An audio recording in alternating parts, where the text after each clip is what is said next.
Hello friends, you can log on to primeaptacademy.com to access complete free video courses. So this is the 25th question of the time speed distance chapter. So question says two trains 200 meter and 100 meter in length are traveling at speeds of 50 km per hour and 40 km per hour respectively. The trains are 4 km apart and are moving away from one another. Find the time it takes for the train to be 94 km apart.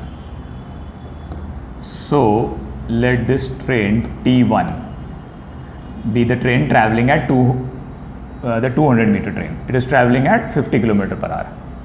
And let this train T2 be the train traveling at 40 km per hour, which is 100 meter in length. Now it says they are 4 km apart. That means if I say they are 4 km apart, that means this distance, like starting point of this train and this part of this train is 4 km.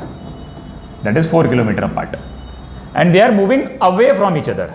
That means T1 is moving in this direction, so T2 is moving in this direction. That is why they are moving away from each other. So T1 is moving at the speed of 50 km per hour. So I'll just try to add the rate of 50. And T2 is moving at the rate of 40 km per hour.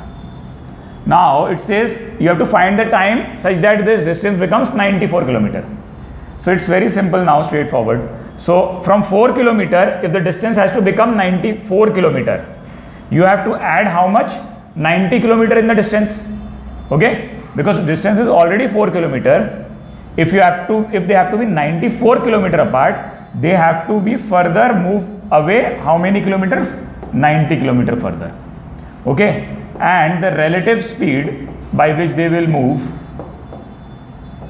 they are moving in opposite direction, that will be 40 plus 50, which is 90 km per hour. So the time taken will be distance upon the relative speed, which is 90 upon 90, which is equal to 1. So 1 hour over here is the right answer. 1 hour is the correct answer.